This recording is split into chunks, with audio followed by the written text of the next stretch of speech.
termasuk 21 proyek hilirisasi yang mohon doa restunya juga insya Allah di bulan April ini juga akan semua bisa dilakukan groundbreaking program Waste to Energy yang tadinya ada di 33 titik kabupaten kota, tapi karena penyesuaian di lapangan kemungkinan akan menjadi 29 titik. Insya Allah di bulan April ini semua sudah dilakukan groundbreaking.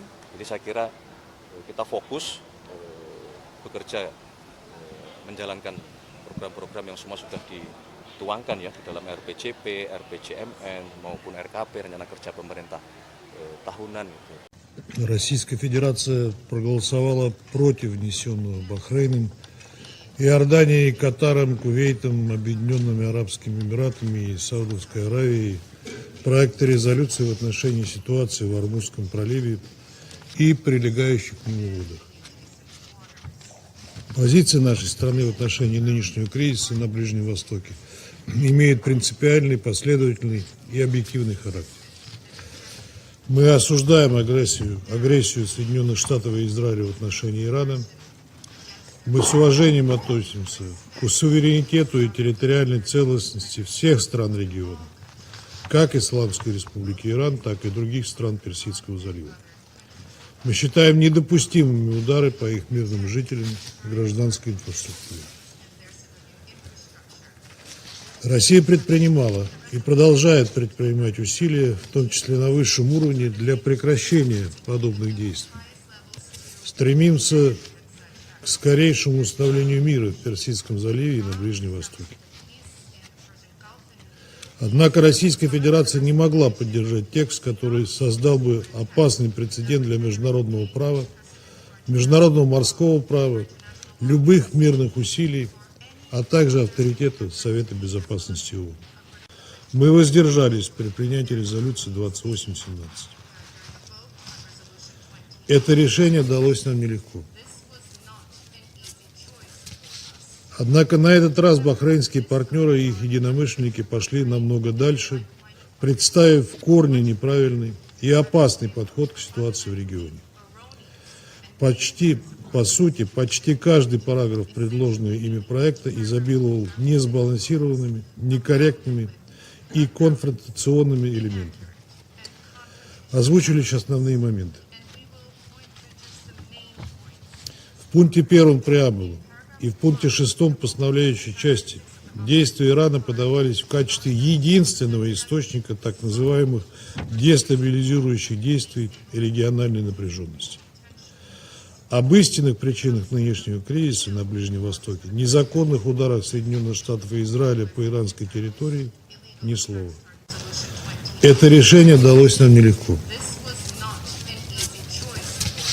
Однако на этот раз бахрейнские партнеры и их единомышленники пошли намного дальше, представив в корне неправильный и опасный подход к ситуации в регионе. По сути, почти каждый параграф предложенного ими проекта изобиловал несбалансированными, некорректными и конфронтационными элементами. Озвучу лишь основные моменты. В пункте 1 преамбулы и в пункте 6 постановляющей части действия Ирана подавались в качестве единственного источника так называемых дестабилизирующих действий и региональной напряженности. Об истинных причинах нынешнего кризиса на Ближнем Востоке, незаконных ударах Соединенных Штатов и Израиля по иранской территории ни слова. Принятие такого документа, игнорирующего широкий контекст ситуации, еще больше антагонизировало бы Иран, который и без того находится под ежедневными американо-израильскими ударами. На территории страны гибнет огромное количество мирных жителей. Их число приближается к 2000, четверть из которых женщины и дети. Убиты верховные лидеры и многие другие представители руководства страны. Атакам подвергается гражданская инфраструктура. Школы, больницы, университеты, энергетические и ядерные объекты, в том числе атомная электростанция Бушер, что грозит обернуться катастрофическими гуманитарными последствиями для Ирана и всего региона. Подчеркнем, что Совет Безопасности не согласовал ни строчки с оценкой этих нарушений международного права.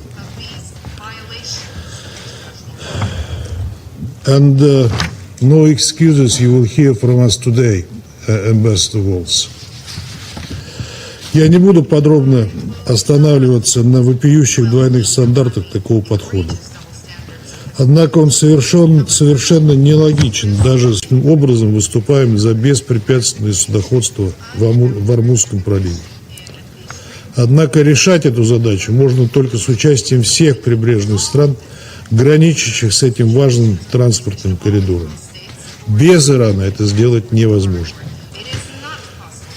Призывая наших арабских и иранских друзей решить проблему движения судов напрямую, готовы содействовать таким контактам. Presiden Amerika Serikat Donald Trump menyatakan telah menyetujui gencatan senjata selama 2 minggu ke depan dengan Iran. Adapun sebelumnya dilaporkan dalam upaya diplomasi antara Amerika Serikat dan Iran, Perdana Menteri Pakistan Shehbaz Sharif meminta Trump untuk memberikan perpanjangan 2 minggu atas tenggat waktu yang ia tetapkan kepada Iran untuk mengakhiri blokade terhadap minyak dari kawasan Teluk.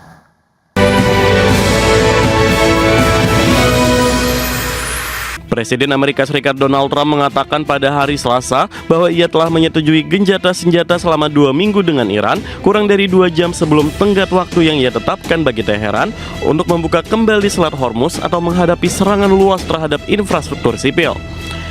Pengumuman melalui media sosial itu menjadi contoh terbaru Trump yang mundur dari ancaman keras setelah sebelumnya ia memperingatkan akan menghabisi Iran jika tuntutannya tidak dipenuhi.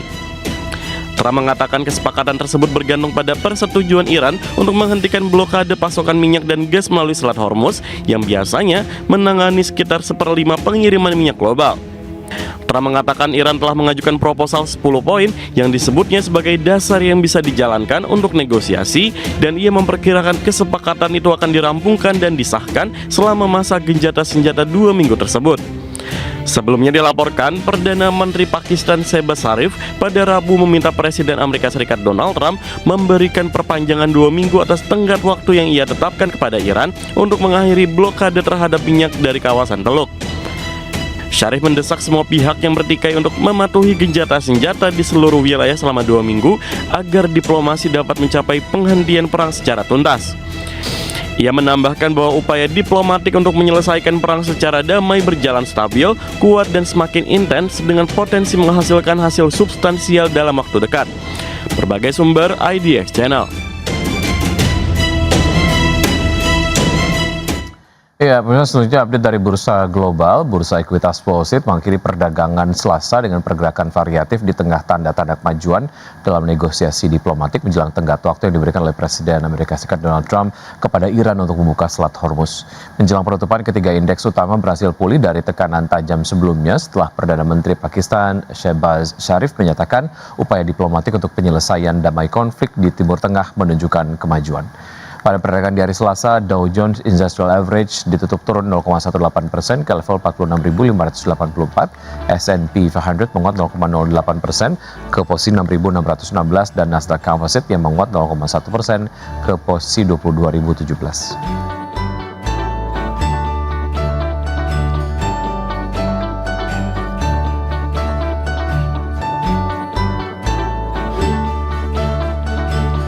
Ya, seperti itu bursa ekuitas Eropa berakhir di zona merah pada perdagangan di hari Selasa dipicu meningkatnya kehati-hatian investor menjelang tenggat waktu yang ditetapkan Presiden Donald Trump kepada Iran untuk membuka kembali Selat Hormuz.